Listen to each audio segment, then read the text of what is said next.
Welcome to Paranormal Pages. Let's get straight into the True Scary Stories compilation. Story 1. The Whispering Voicemail. I had always been a skeptic, someone who dismissed the supernatural as mere fiction. My job as a software developer kept me grounded in the world of logic and reason. But all of that changed on an unremarkable Tuesday night. I was sitting in my cramped apartment, coding away with the hum of the city outside my window, when my phone buzzed on the desk beside me. It was a voicemail from my own number. Confused, I stared at the screen for a moment before curiosity got the better of me. I pressed play, expecting a glitch or some sort of technical error. What I heard sent a chill down my spine. The message was nothing but heavy breathing and whispers, so faint they were almost inaudible. But amidst the static and gasps, one thing was clear: someone was saying my name. Over and over again. Daniel. Daniel. My heart pounded in my chest as I replayed the message, hoping I'd misheard. The voice, raspy and distant, felt like it was coming from another world. I tried to rationalize it, perhaps a prank, a wrong number, or some kind of interference. But none of it made sense. Who could be behind this? And why was it coming from my own number? That night, sleep eluded me. Every creak and groan of my apartment seemed amplified, shadows stretched into grotesque shapes, and my mind raced with questions and fear. I couldn't shake the feeling that I was being watched. The next morning, groggy and anxious, I decided to show the message to my best friend, Sarah. She had always been a voice of reason in my life, someone who could put things into perspective.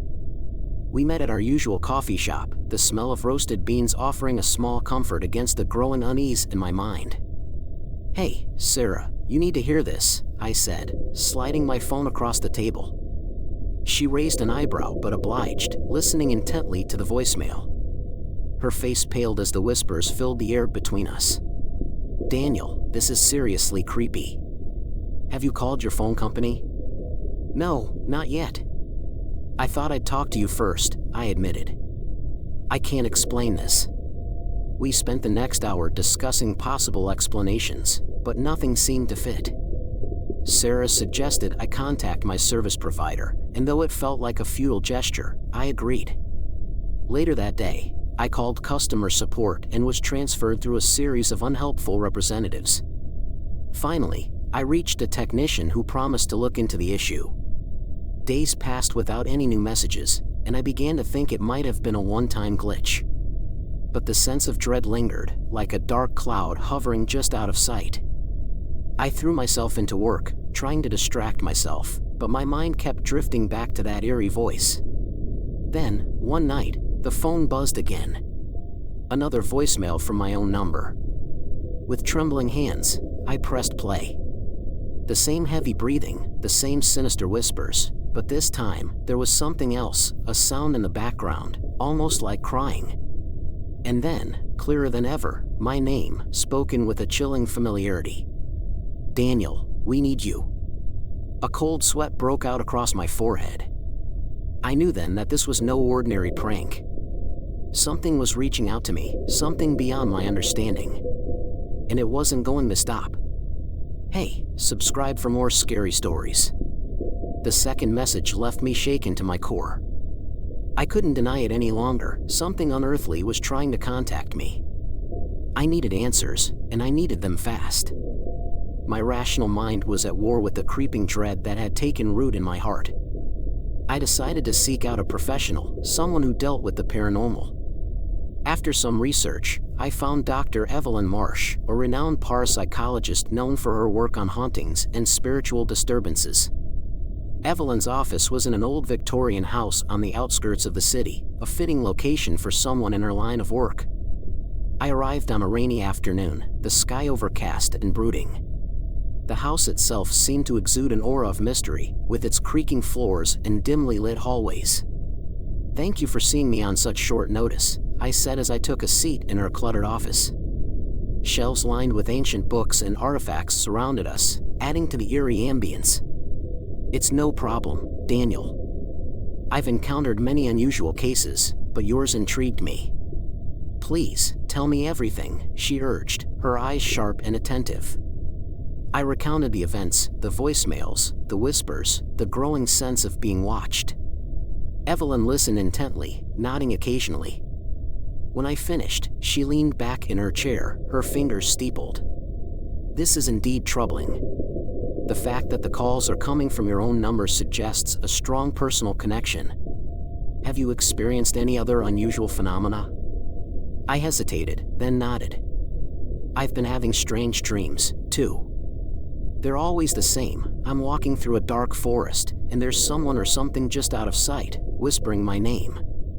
Evelyn's expression grew more serious. This might be more than a simple haunting. It could be an entity trying to communicate or even warn you. We need to find out what it wants and why it has latched onto you. She suggested we conduct a seance, a method she had used successfully in the past to make contact with spirits. Though I was skeptical and more than a little frightened, I agreed. We arranged to meet at my apartment later that evening. As the sun set, casting long shadows across my living room, Evelyn prepared the space. She lit candles and arranged them in a circle on the floor, their flickering flames casting an eerie glow. We sat in the center, and Evelyn began to chant softly, her voice steady and calm. Spirits of the other world, we seek your presence. Reveal yourself and speak your truth. For a moment, nothing happened. I felt a surge of relief, thinking maybe it was all just a mistake. But then, the temperature in the room dropped sharply, and the candles flickered violently.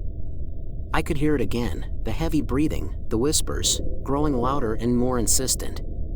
Daniel. Daniel. The voice was all around us, echoing off the walls. My heart pounded as Evelyn's eyes widened in alarm. This is a powerful entity, she said, her voice strained.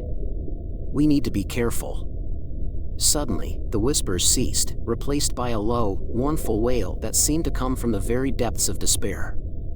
And then, clear as day, a figure began to materialize in the center of the circle, a translucent, ghostly form of a woman, her face contorted in sorrow. Help me, she whispered, her voice a haunting melody. They won't let me rest. Evelyn and I exchanged a horrified glance. The ghostly figure reached out to me, her eyes pleading. Daniel, you must help me find peace. The room grew colder still, and a sense of dread washed over me. This was far from over. Whatever had reached out to me was desperate, and its plea for help was only the beginning of a deeper, darker mystery. After the seance, I couldn't shake the image of the ghostly woman from my mind. Her desperate plea haunted my thoughts, and I knew I had to uncover her story. Evelyn suggested that we research the history of my apartment and its previous occupants. Maybe we could find a connection to the restless spirit. The following day, we met at the city archives, a dusty, dimly lit place that seemed frozen in time. We sifted through old records, newspapers, and property deeds, searching for any clue that might explain the haunting. Hours passed, and just as frustration began to set in, we stumbled upon a newspaper article from the early 1900s. Tragic death at Elmwood Apartments, the headline read. My heart raced as I skimmed the article. It detailed the mysterious death of a young woman named Lillian Moore, who had lived in my apartment over a century ago. She had been found dead under strange circumstances, and her death was ruled a suicide, though rumors of foul play persisted. Lillian Moore, I whispered, the name sending a shiver down my spine. This has to be her. Evelyn nodded. It fits. But why is she reaching out to you? There must be something more. We dug deeper, uncovering more about Lillian's life. She had been engaged to a man named Thomas Reed, a wealthy businessman with a dark reputation. Their relationship had been tumultuous, and many believed Thomas had been abusive. Lillian's death had left many unanswered questions, and it seemed her spirit was still seeking justice or closure. Armed with this information, we returned to my apartment. Evelyn suggested another seance, this time with a focus on communicating directly with Lillian. As night fell, we prepared the room once more, the familiar dread settling over me. Lillian, we know who you are, Evelyn called out. We want to help you. Please, tell us what you need. The air grew heavy, and the temperature dropped. The candles flickered, and once again, the ghostly figure of Lillian appeared before us. Her face was a mask of sorrow, but there was also a glimmer of hope in her eyes. "Thomas," she whispered, her voice barely audible. "He took everything from me. My life, my happiness. I cannot rest until he is brought to justice." "But Thomas is long dead," I said, my voice trembling. "How can we help you now?" Lillian's form flickered, her expression growing more desperate. "His spirit, it is bound to this place. You must find his remains and destroy them. Only then can I be free." Evelyn and I exchanged a worried glance. Destroying remains sounded like a task straight out of a horror movie, but I knew we had to try. We began searching the apartment, looking for any hidden spaces or clues that might lead us to Thomas's remains. Hours later, in a small crawlspace beneath the floorboards, we found it, a decayed, rotting wooden box. Inside were human bones, wrapped in a tattered piece of cloth. The air around us grew icy, and a sense of malevolence filled the room. "We need to burn these," Evelyn said, her voice firm. "It's the only way." We gathered the bones and took them to the abandoned lot behind the apartment building. As we set them ablaze, a piercing wail filled the air, and for a moment, I thought I saw a dark, shadowy figure in the smoke, thrashing and writhing before finally dissipating into nothingness. When the flames died down, a profound sense of relief washed over me. It was as if a heavy weight had been lifted from my shoulders. Evelyn and I returned to the apartment, exhausted but hopeful. That night, I received one final voicemail. It was Lillian, her voice clear and serene. "Thank you, Daniel. I am free now." But as I smiled, a chill ran down my spine. In the background of the message, I heard it again, the heavy breathing, the whispers, and a new voice, deep and menacing. "You've only just begun, Daniel." The sinister message from the unknown voice sent chills down my spine. I thought freeing Lillian would end the nightmare, but it seemed I had only scratched the surface of something much darker. My apartment, once a sanctuary, now felt like a trap, its walls closing in with each passing second. Evelyn and I sat in my living room, the remnants of our recent ordeal still fresh in our minds. "We need to find out who or what this new presence is," Evelyn said, her face pale but determined. "It's clearly more powerful and malevolent than Lillian." We decided to dig deeper into the building's history, hoping to uncover any other tragedies or dark events that might explain the new entity. After hours of combing through more records and talking to longtime residents, we uncovered a chilling pattern. Over the past century, several tenants had reported similar experiences, strange phone calls, whispers, and sightings of shadowy figures. Many had moved out abruptly, some leaving without a trace. Evelyn theorized that the building itself was a conduit for supernatural activity, a place where restless spirits were drawn and trapped. She suggested performing a cleansing ritual, one that would involve more than just burning remains. It required confronting the entity directly and banishing it for good. As we prepared for the ritual, a sense of dread settled over me. This time, the danger felt more real, more immediate. We gathered the necessary items, salt, sage, candles, and a book of ancient incantations Evelyn had brought along. We waited until midnight, the witching hour, to begin.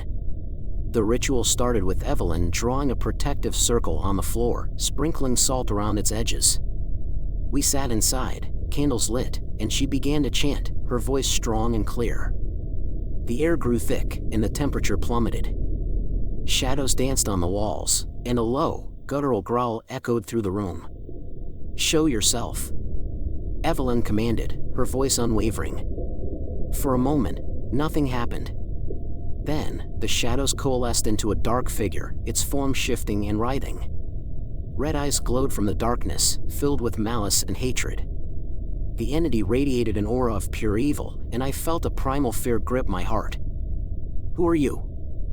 I managed to choke out, my voice trembling. The entity laughed, a sound that sent ice through my veins. "I am what remains of the darkness that consumes. I am bound to this place, feeding on the fear and despair of those who dwell here." Evelyn continued her incantations, her voice rising above the entity's taunts. the candles flickered violently, and the air crackled with energy. The entity snarled, its form becoming more unstable. "You will not banish me so easily," it hissed, lunging toward us. But the protective circle held, and it recoiled, screaming in fury. Drawing strength from Evelyn's courage, I joined in the chant, our voices merging into a powerful force.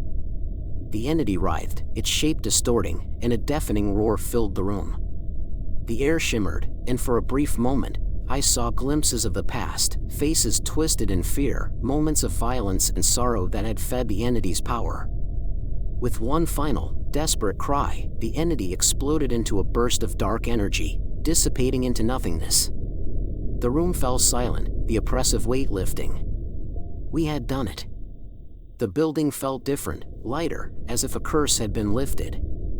Exhausted but relieved, Evelyn and I sat in the aftermath of our battle. The sense of victory was bittersweet, knowing that such darkness had existed for so long. "Thank you," I said, my voice hoarse. "I couldn't have done this without you." Evelyn smiled weakly. "You were brave, Daniel. But remember, the supernatural world is always closer than we think. Stay vigilant." As she left, I felt a sense of closure but also a lingering unease. That night, as I settled into bed, my phone buzzed once more. I hesitated, fear gripping me, before finally checking the screen. It was a voicemail from an unknown number. I pressed play, my heart pounding. This time, there was no breathing, no whispers, just silence. And then, a single word, clear and unmistakable. "Run." The phone slipped from my hands, and the darkness of my apartment seemed to close in around me. The true haunting had only just begun. Hey! Subscribe for more true scary stories. Story 2. The Last Reflection. The day started like any other, or so I thought. I awoke to the sound of birds chirping outside my window and the faint rustle of leaves in the early morning breeze. The house was unusually quiet, almost oppressively so. My wife, Sarah, and our young daughter, Lily, were visiting Sarah's parents for the weekend, leaving me alone in our sprawling Victorian home. I relished the solitude at first, but that morning felt different, a bit off. Groggy and still half asleep, I stumbled out of bed and headed towards the bathroom. As I entered, I froze. Every single mirror in the house was shattered.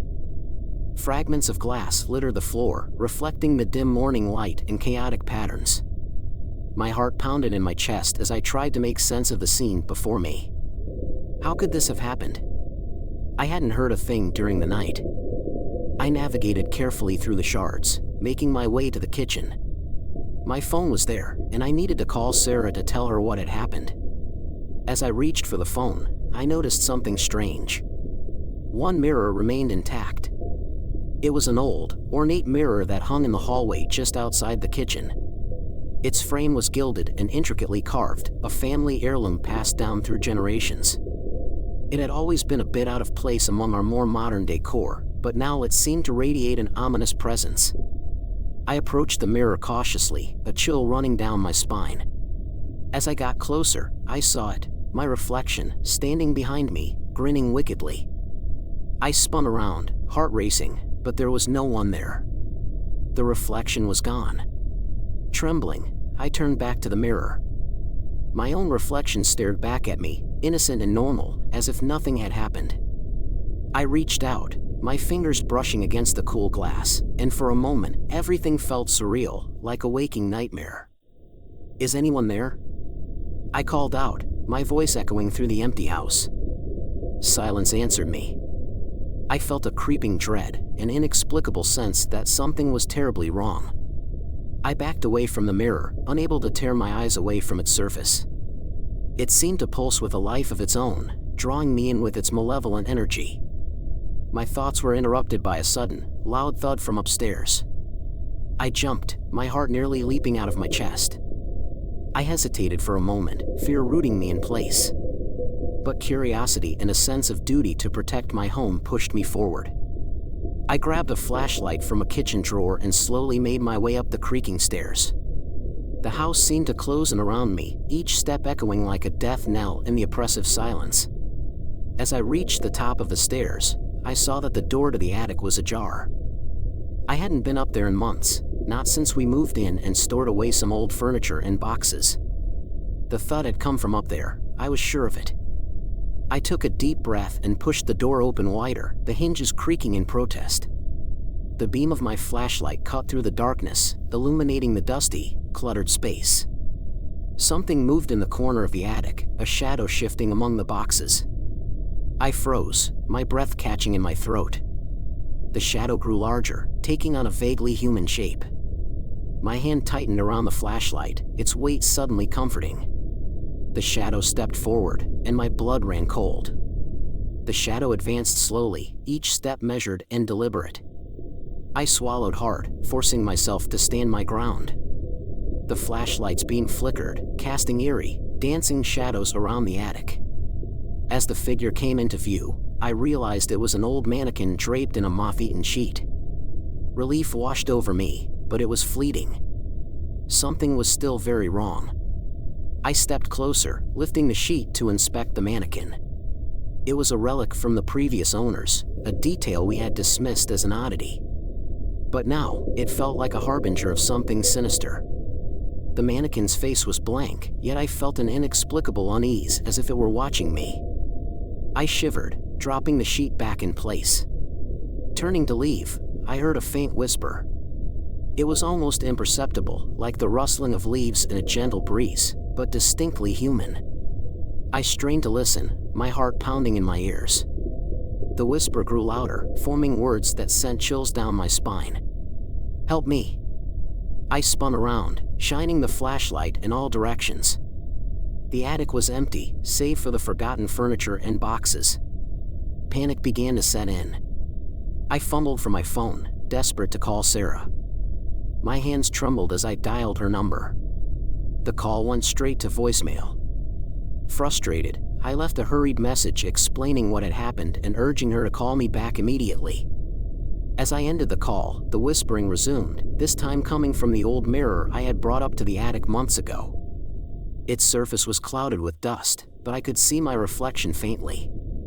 The same wicked grin I had seen earlier now stretched across my mirrored face.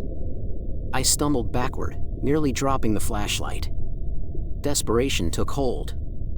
I grabbed an old blanket and threw it over the mirror, hoping to smother whatever malevolent force it held. The whispers stopped abruptly, leaving an oppressive silence in their wake. I stood there, panting, trying to gather my thoughts. What was happening to me? Had I lost my mind? I decided to leave the attic and head back downstairs. As I descended, I noticed something strange. The house felt colder, darker, as if the shadows had grown deeper. My footsteps echoed loudly, each creak of the floorboards amplifying my fear. When I reached the living room, I saw that the family photos on the walls had been turned face down. A sense of dread filled me. I righted one of the photos, my hands shaking. It was a picture of Sarah, Lily, and me, taken last Christmas. But something was wrong. In the reflection of the glass, I saw another figure standing behind us, its face obscured but unmistakably there. I dropped the photo, the glass shattering on impact. Suddenly, a loud crash echoed from the kitchen. I rushed in to find all the cabinet doors open, contents strewn across the floor. The room was a mess of broken dishes and spilled food. And there, on the kitchen table, was a message scrawled in what looked like blood, "Leave now." I staggered back, fear clawing at my sanity. My first instinct was to run, but I couldn't leave without understanding what was happening. I needed answers. I needed to protect my family. Gathering my courage, I decided to confront whatever was haunting me. I returned to the hallway mirror, the only one that had remained intact. The reflection was normal at first, but as I stared, it changed. My own face twisted into that same malevolent grin. And then, in a voice that was both mine and not mine, it spoke, "You cannot escape." The voice echoed through the house, chilling me to my core. I staggered back, unable to tear my eyes away from the mirror. My reflection sneered, its eyes glittering with malice. I felt a sickening wave of terror wash over me. Was this some kind of twisted nightmare? Desperation clawed at my mind, and I realized I needed help. I grabbed my coat and keys, intending to flee the house, but as I reached the front door, it slammed shut with a deafening bang. The force knocked me off my feet. I scrambled to my knees, frantically trying to open the door, but it was as if an invisible force held it shut. I was trapped. A sense of helplessness overwhelmed me. I sank to the floor, my back against the door, trying to steady my breathing. I needed to think. I needed to understand what was happening. The whispers returned, now louder and more insistent, filling the air with a cacophony of voices. They seemed to come from all directions, enveloping me in a suffocating embrace. In a moment of clarity, I remembered the old journal I had found in the attic when we first moved in. It belonged to the previous owner, a man named Thomas Aldrich. I had dismissed it at the time, thinking it was just a relic of the past.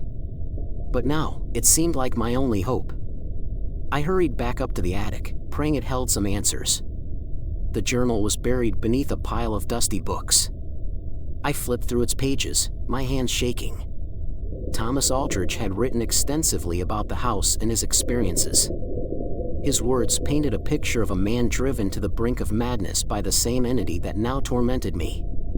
He spoke of a mirror, a portal to a malevolent spirit that sought to possess and destroy. One entry caught my eye.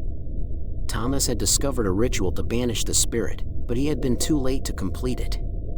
He detailed the steps: a circle of salt, a lit candle, and the recitation of a specific incantation. It seemed simple enough, but fear gnawed at me. Could I trust the ramblings of a man who had ultimately succumbed to the darkness? With no other options, I decided to try. I gathered the necessary items and set up the ritual in the living room. The whispers grew louder as I worked, mocking me, trying to break my resolve. I drew the circle of salt, placed the candle in the center, and lit it with trembling hands. The flame flickered, casting long shadows on the walls. I took a deep breath and began to recite the incantation. The words felt foreign on my tongue, their power palpable. The air grew thick with tension, the temperature dropping rapidly. The whispers turned into anguished screams, the house shaking violently. I pressed on, repeating the incantation with increasing urgency. Suddenly, a force slammed into me, knocking me out of the circle. The candle extinguished, plunging the room into darkness. I lay there, gasping for breath, feeling the malevolent presence closing in. In the faint light from the hallway, I saw my reflection in the mirror, grinning triumphantly. It stepped out of the mirror, a dark, twisted version of myself. "You cannot win," it hissed, its voice a distorted echo of my own. "You belong to me." I struggled to my feet, backing away from the advancing figure. The air crackled with dark energy, the walls pulsating with life. I felt the cold grip of fear tightening around my heart. This was no longer just about saving myself. It was about saving my family, my home, my very soul. In a final act of defiance, I lunged for the candle, relighting it with a trembling hand. I stepped back into the circle, the salt crunching beneath my feet. The figure halted, its grin faltering. I began the incantation again, louder and more determined. The house shook, the screams reaching a fever pitch. The dark reflection snarled, lunging at the circle, but it was too late. The ritual's power surged, enveloping the room in a blinding light.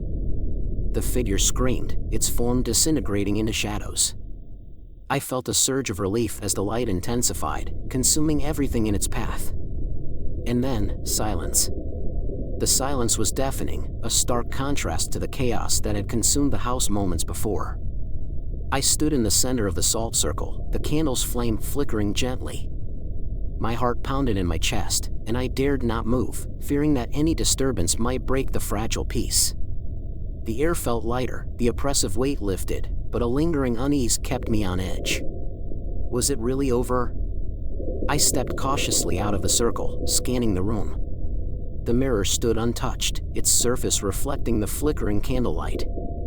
I approached it slowly, my reflection staring back at me, normal and unsmiling.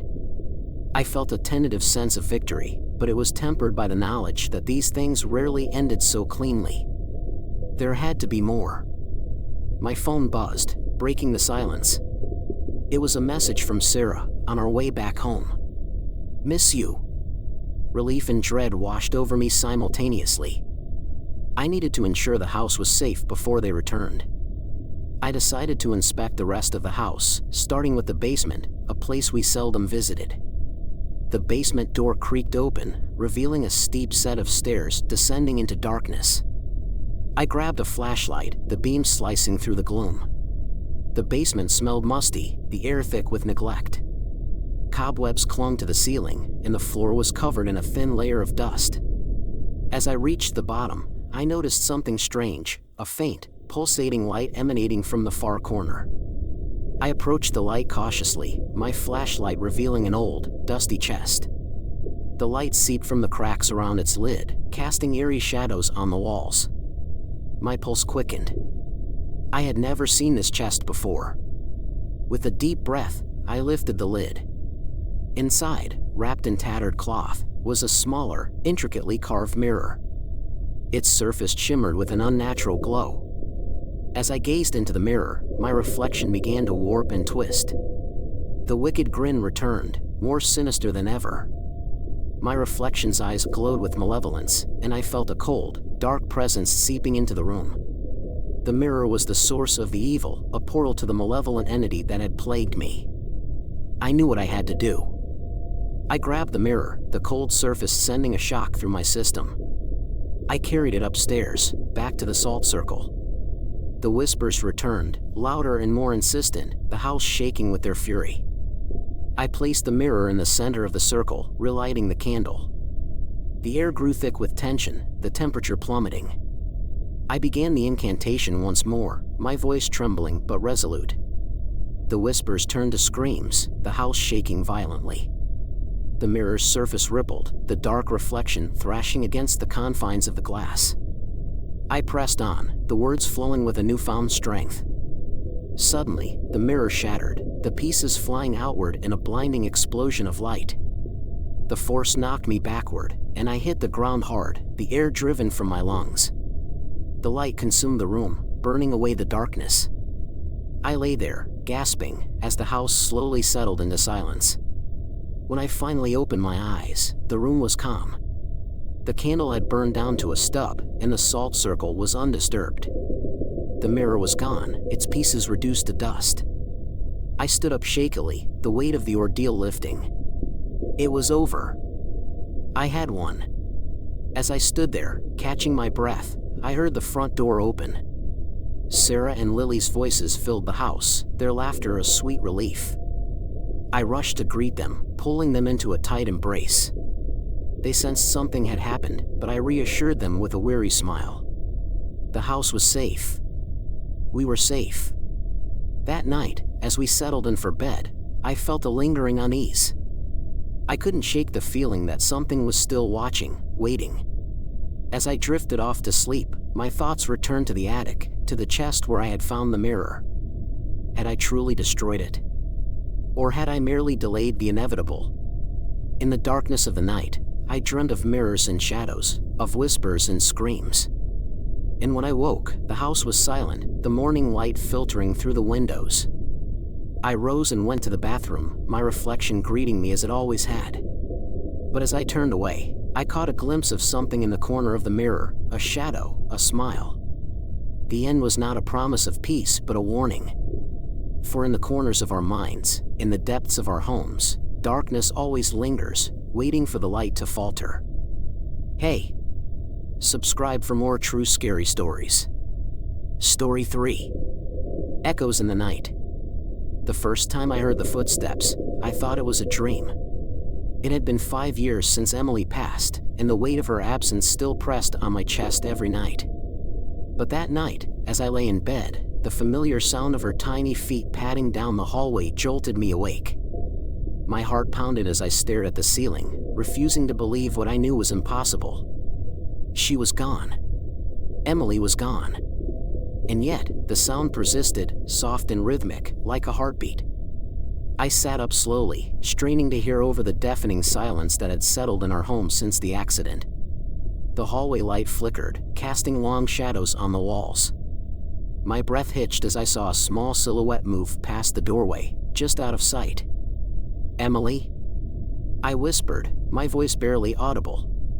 No response came, only the faint echo of her footsteps growing fainter. Compelled by a force I couldn't name, I swung my legs over the side of the bed and stood. The floor was cold beneath my feet, grounding me in the reality of the moment. I took a tentative step forward, then another, each one feeling like a mile. My hands shook as I reached for the door, the wood cool and smooth under my fingers. Slowly, I opened it, the creak of the hinges sounding unnaturally loud in the stillness. The hallway stretched out before me, dimly lit and empty. I walked slowly, the old wooden floorboards creaking under my weight. The sound of Emily's footsteps seemed to lead me, growing louder as I neared her old bedroom. I paused outside the door, my heart pounding in my ears. It was closed, just as I had left it that morning. I hadn't entered her room since the funeral, unable to face the memories it held. With a deep breath, I pushed the door open. The room was untouched, a time capsule of her short life. Toys were scattered on the floor, her favorite teddy bear sitting on the bed. The moonlight filtered through the curtains, casting a pale glow over everything. And then, I saw her. Emily, standing by the window, looking out into the night. Her back was to me, but I knew it was her. The same long, dark hair, the same pink nightgown she loved. "Emily?" I called again, my voice trembling. She didn't turn around, didn't acknowledge me in any way. I took a step closer, my hand outstretched. "Emily, it's Daddy." She turned slowly, her eyes meeting mine. For a moment, everything felt right again, as if she had never left. But then, her eyes. They were empty, hollow, filled with a darkness that sent chills down my spine. "Daddy," she said, her voice echoing strangely, as if coming from a great distance. "Why did you leave me?" I froze, unable to move or speak. Tears filled my eyes as I reached out to her. "I didn't, sweetie. I'm right here." Her expression didn't change. She took a step towards me, and the room grew colder. "You left me," she repeated, her voice growing stronger, more accusing. "You let me die." I tried to explain, to make her understand, but the words stuck in my throat. Before I could speak, she turned and ran, disappearing into the shadows. I chased after her, my heart racing, but the hallway seemed to stretch endlessly, the sound of her footsteps echoing around me. Just as I was about to reach her, everything went dark. I woke up back in my bed, drenched in sweat, my heart pounding. It was a dream. It had to be. But as I lay there, catching my breath, I heard it again. The soft patter of her feet coming down the hall. Hey, subscribe for more scary stories. The days that followed blurred into one another. I tried to convince myself that the footsteps were just a manifestation of my grief, a cruel trick played by a mind unable to let go.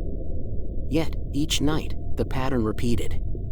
The soft patter of Emily's feet echoed through the hall, growing louder and more insistent.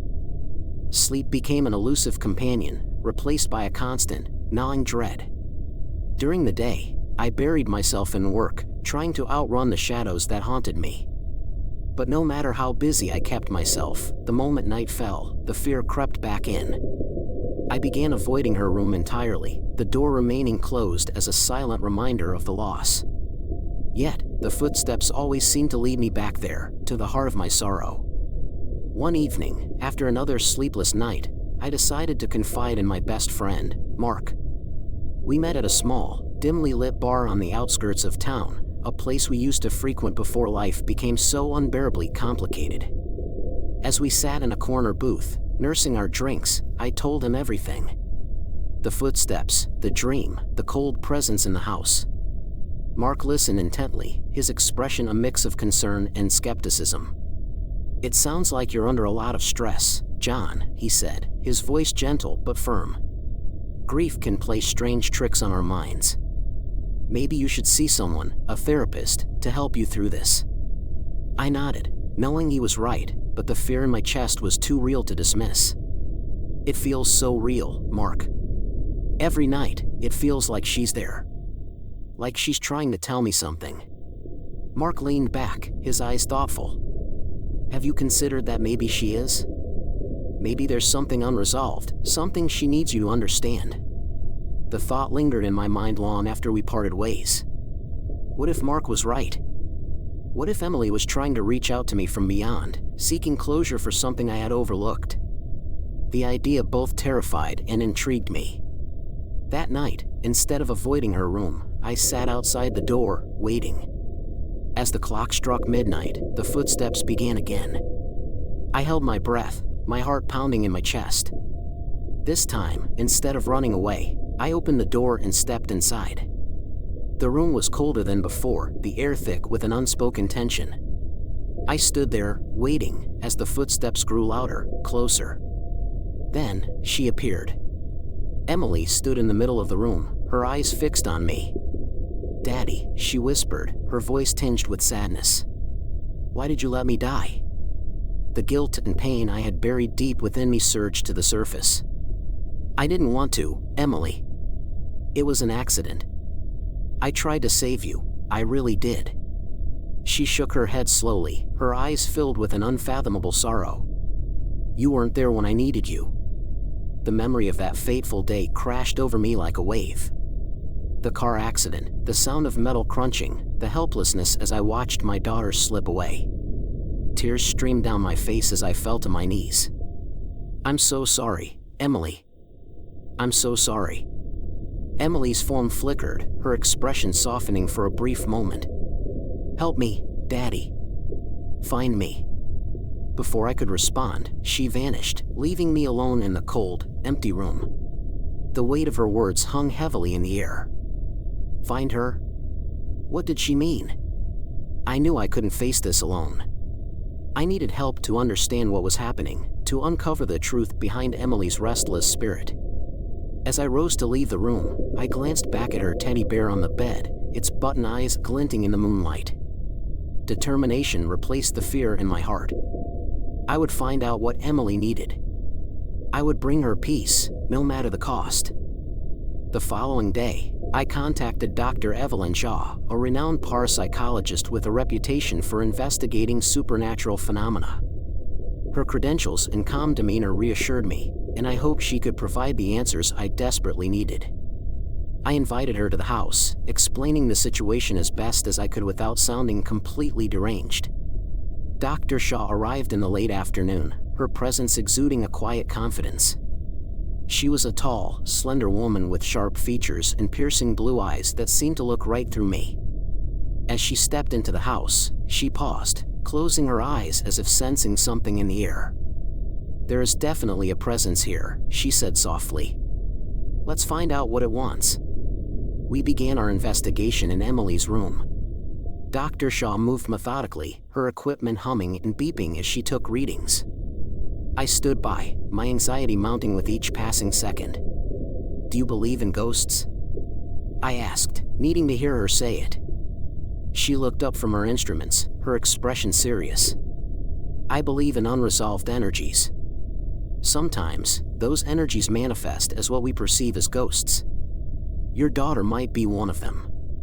As the sun set, casting long shadows through the house, Dr. Shaw set up a series of cameras and recording devices. "We're going to try to communicate with her," she explained. "If she has a message, we need to give her a way to deliver it." Night fell, and the house grew eerily silent. We sat in Emily's room, the glow of the recording devices the only light. Dr. Shaw began the session, speaking softly. "Emily, if you are here with us, can you give us a sign?" For a long moment, there was nothing. Then, the temperature in the room dropped sharply. I shivered, my breath visible in the cold air. The teddy bear on Emily's bed shifted slightly, as if nudged by an invisible hand.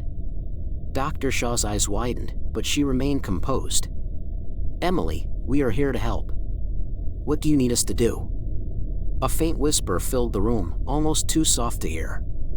"Find me," the voice said, echoing the words I had heard before. My heart raced as I recognized Emily's voice. "Find you where, Emily?" Dr. Shaw pressed gently. "Can you show us?" The room grew colder still, and the whisper came again, more insistent. "The woods. By the old oak tree." I felt a chill run down my spine. The old oak tree was a place Emily loved to play. It was also the place where the accident had happened. I had never gone back there since that day. Dr. Shaw placed a reassuring hand on my shoulder. "We'll go together. It seems that's where the answers lie." We left the house and made our way to the woods, the moon casting a pale light over the landscape. The old oak tree loomed ahead, its gnarled branches reaching out like skeletal fingers. As we approached, I felt a growing sense of dread. The memories of that day flooded back, the sound of Emily's laughter, the screech of tires, the silence that followed. Dr. Shaw began scanning the area with her equipment, the devices beeping softly. "There's something here," she murmured. "Something buried." With a deep breath, I started digging at the base of the tree, my hands trembling. The ground was hard and unyielding, but I kept going, driven by a desperate need for closure. After what felt like an eternity, my fingers brushed against something cold and metallic. I unearthed a small, rusted tin box. My heart pounded as I pried it open, revealing a collection of photographs and a worn, leather-bound journal.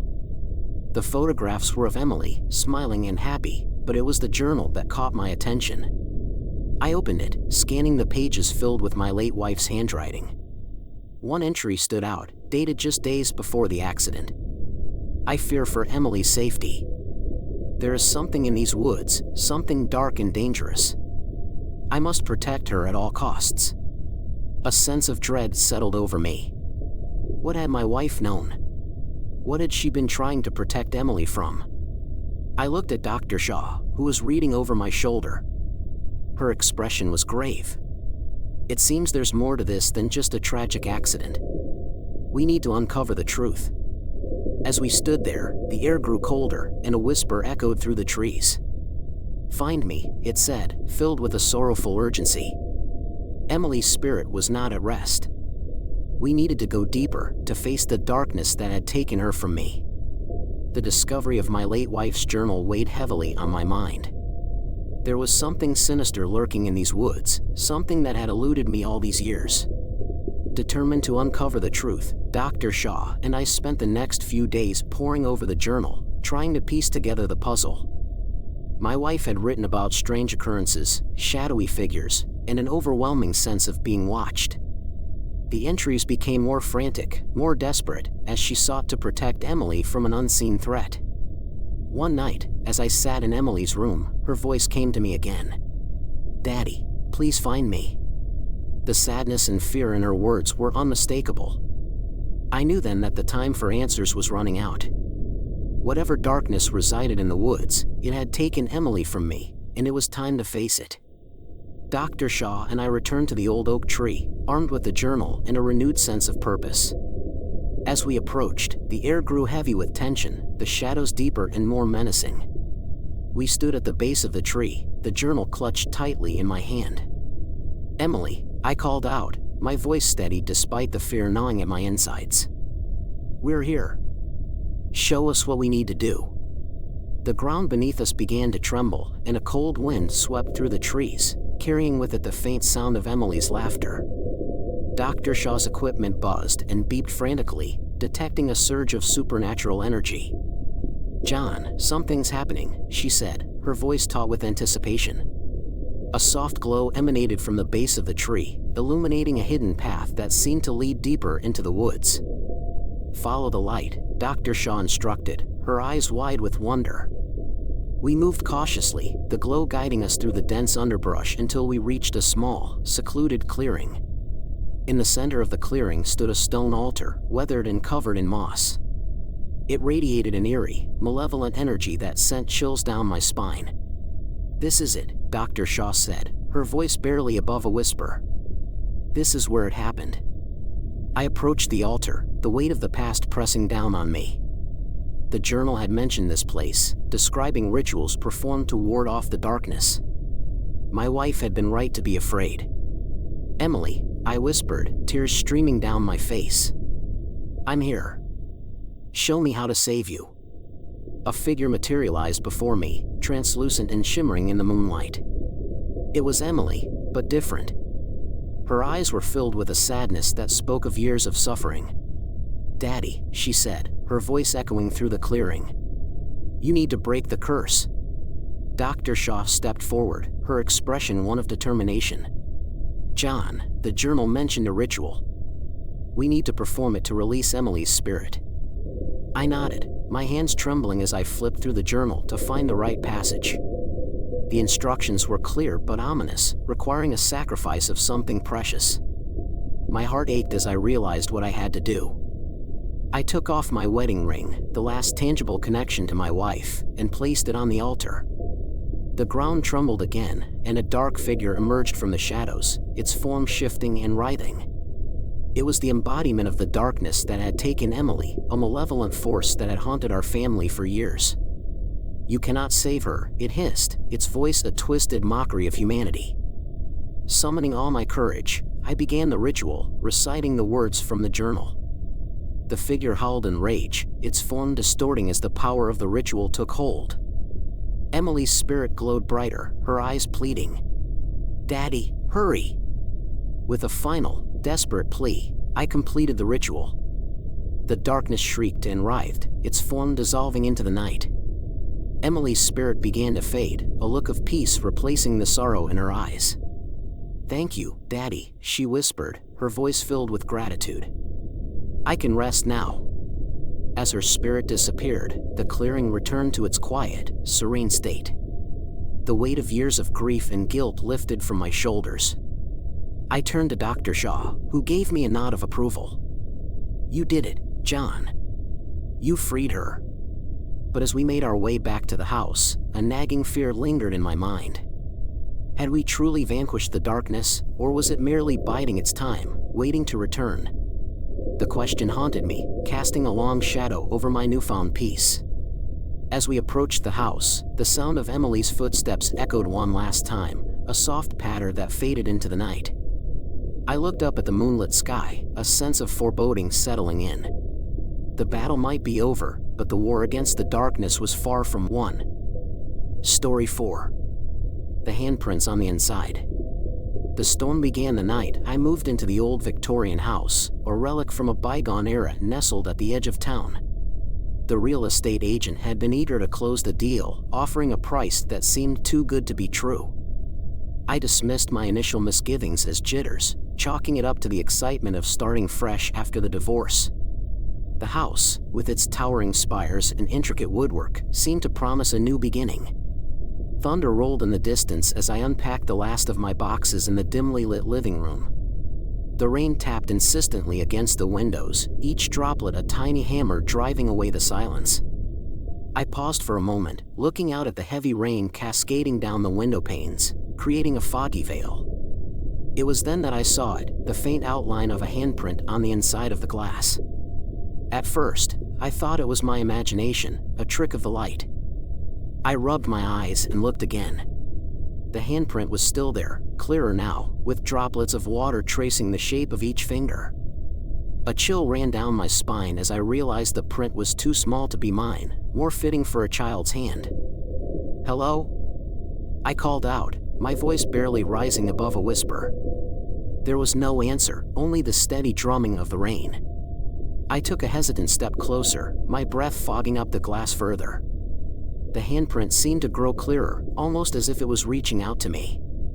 I shook my head, trying to dispel the growing unease. "It's just condensation," I muttered to myself. "Old houses have quirks." But as I turned away, the hairs on the back of my neck stood on end. Something about the print felt wrong, out of place. The next morning, the storm had passed, leaving the air crisp and the ground soggy. I decided to explore the rest of the house, hoping to distract myself from the eerie incident.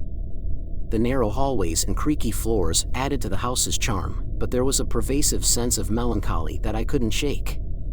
Each room seemed to hold secrets, the walls whispering stories of the past. In the attic, I found an old chest covered in dust and cobwebs. Inside were faded photographs, letters, and a worn-out journal. The pictures showed a happy family, a man, a woman, and a little girl with a bright smile. As I flipped through the journal, the entries grew increasingly erratic, the handwriting frantic. They spoke of strange occurrences, unexplained noises, and shadows that moved on their own. One entry caught my eye, the handprints. They started appearing after the accident. I can feel her presence. She's trapped here, and she wants to be free. A sudden noise made me jump. It was coming from the living room. I rushed down the stairs, my heart pounding. The sight that greeted me made my blood run cold. Every window in the living room was covered in small, ghostly handprints, all on the inside. I stood frozen in the doorway, staring at the multitude of handprints. The room seemed to grow colder, an oppressive chill that wrapped around me like a shroud. My mind raced, trying to find a rational explanation, but each possibility felt more absurd than the last. The memories of the journal entries flashed through my mind, the frantic scrawl about the handprints and the presence in the house. The ringing of my phone snapped me back to reality. I fumbled to answer it, my hands shaking. "Hello?" "Hey, it's Laura," came the familiar voice of my sister. "Just checking in to see how the move went." I tried to steady my voice. "It's fine. The house is great." There was a pause on the other end. "You don't sound fine. Is everything okay?"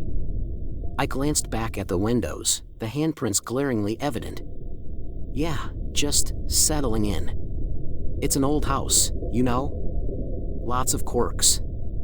Well, if you need anything, you know I'm just a call away." "Thanks, Laura," I said, trying to sound more convincing. "I'll talk to you later." I hung up and took a deep breath. I needed to figure this out. Determined, I grabbed a cloth and approached the windows. As I wiped away the prints, a sense of dread washed over me. Each handprint vanished with a smear, but it felt like erasing something much more significant. When the last print was gone, I stood back, hoping that would be the end of it. That night, I couldn't sleep. Every creak and groan of the house set my nerves on edge. The wind howled outside, and I pulled the covers tighter around me, feeling like a child again, hiding from the monsters under the bed. Just as I began to drift off, I heard it, a soft, mournful sobbing. I sat up, my heart pounding. The sound was faint but unmistakable, echoing through the stillness of the house. I followed the noise, my steps cautious, my breath shallow. It led me to the hallway, where the sobbing grew louder, more desperate. I reached the end of the hall and found myself facing a closed door, one I hadn't explored yet. Taking a deep breath, I opened the door and stepped into a small, dusty room. The sobbing stopped abruptly, replaced by an eerie silence. I scanned the room, my eyes adjusting to the dim light. There, in the corner, stood an old rocking chair, its wooden frame creaking slightly as it moved on its own. "Who's there?" I whispered, my voice trembling. The air grew colder, and I felt a presence, something unseen yet undeniably there. I took a step back, my pulse racing. The room felt suffocating, the walls closing in. I turned to leave, but the door slammed shut behind me, trapping me inside. Panic surged through me as I pounded on the door, desperate to escape.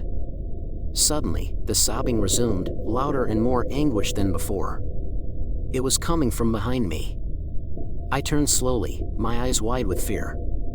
In the rocking chair, a figure began to materialize, a little girl, her form translucent and ghostly. Her eyes were hollow, her expression one of sorrow and longing. She reached out a hand toward me, her voice a whisper on the wind. "Help me." I stumbled back, my mind reeling. "Who are you?" I managed to choke out. "Trapped," she whispered, her voice echoing in the small room. "Can't leave, the handprints, they're mine." I felt a cold hand brush against my cheek, and the room began to spin. The last thing I saw before everything went black was the girl's sad, pleading eyes. I woke up on the floor of the small room, my head throbbing. The ghostly girl was gone, but the rocking chair still swayed gently. The memory of her sorrowful eyes lingered in my mind, and her whispered plea echoed in my ears, "Help me." Gathering my strength, I stood up and took a deep breath. The air was no longer icy cold, but a sense of unease remained. Determined to uncover the truth, I decided to revisit the attic and the old journal. Perhaps there was something I had missed. Climbing the narrow stairs to the attic, I tried to ignore the growing sense of dread. The storm outside had calmed, but the house still felt alive with unseen forces. I opened the chest and retrieved the journal, flipping through its pages with newfound urgency. Among the frantic entries, one in particular stood out. March 15th, Anna won't stop crying. Ever since the accident, she's been restless, her spirit unable to find peace. I don't know how to help her. The handprints are a sign she's reaching out from the other side. But why? What does she need? The entry was followed by several blank pages, as if the writer had given up or something had happened to prevent further writing. I closed the journal, my mind racing. Anna, the little girl in the photographs, must have died in this house, and her spirit was trapped, trying to communicate. I decided to search the house for any clues about the accident mentioned in the journal. Starting with the basement, I made my way through the labyrinthine corridors, the dim light from my flashlight casting eerie shadows on the walls. The basement was cluttered with old furniture, dusty boxes, and forgotten relics. As I moved a stack of boxes, I uncovered an old newspaper clipping. "Tragic accident claims young life," the headline read. I scanned the article, my heart sinking. It detailed a horrific accident involving a fire that broke out in the house years ago. Anna, the young daughter of the previous owners, had been trapped inside. Despite their desperate attempts, they couldn't save her. The article mentioned that her parents moved away shortly after, unable to bear the loss. A wave of sorrow washed over me. Anna's spirit was tied to this house, her young life cut short in a tragic accident. She was crying out for help, trying to find peace. I needed to find a way to release her from this limbo. As I left the basement, I heard a faint humming. Following the sound, I was led back to the living room. There, standing by the window, was Anna. Her figure was more distinct now, less translucent. She turned to face me, her eyes filled with a mix of hope and sadness. "Help me," she repeated, her voice stronger this time. "I will, Anna," I promised, my voice steady despite the fear gnawing at me. "I need to know what you want. How can I help you find peace?" She pointed to the old fireplace, where a small box lay hidden behind the grate. I retrieved it, my hands trembling. Inside were charred remnants of what appeared to be personal belongings, a locket, a small diary, and a photograph of Anna and her parents. As I examined the items, the air around me grew colder. Anna's presence felt stronger, more urgent. Her diary contained childlike scribbles and drawings, but one entry caught my eye. "Mommy said the locket will keep us together forever. It's special." I held up the locket, understanding dawning on me. Anna's spirit was anchored to these items, her connection to her family and the life she lost. I needed to find a way to release her spirit and let her move on. "Anna," I said softly, "I'm going to help you. I'll make sure you can be with your family again." Her eyes brightened, and for a moment, I saw a glimpse of the happy child she once was. As I prepared to perform the ritual that would set her free, the room grew darker, shadows creeping along the walls. The atmosphere shifted, and I realized I wasn't alone. Something else was here, something that didn't want Anna to leave. The darkness around me seemed to pulse with malevolent intent. Shadows twisted and stretched, forming shapes that slithered and darted across the room. Anna's ghostly figure flickered, her face etched with fear. I clutched the locket tightly, my heart racing. Whatever malevolent force was in the house, it was determined to keep her trapped. A cold wind swept through the room, extinguishing the faint glow of the fireplace. I stumbled back, my breath visible in the frigid air. The oppressive presence grew stronger, pressing down on me like a tangible weight. In the darkness, I could see two glowing eyes staring at me, filled with rage and malice. "Leave her," a deep, guttural voice echoed. "She belongs to us." I steeled myself, refusing to be intimidated. "No, she doesn't. She's just a child. She deserves peace." The shadows coiled tighter, forming a dark, hulking figure. It loomed over me, its eyes burning with hatred. "You cannot take her from us. She is ours." Anna's voice broke through the darkness, filled with a mix of fear and determination. "Please, help me." Drawing on every ounce of courage, I held up the locket. "Anna, focus on this. Remember the love of your family. Let it guide you." The shadows shrieked, recoiling from the light that began to emanate from the locket. The warmth and love embedded in the small piece of jewelry acted as a beacon, cutting through the malevolent darkness. Anna's figure glowed brighter, her form becoming more solid. The dark entity roared, lashing out with tendrils of shadow. They wrapped around me, pulling me towards the darkness. I struggled, the cold seeping into my bones. "Anna!" I cried out, my voice strained. "You have to fight.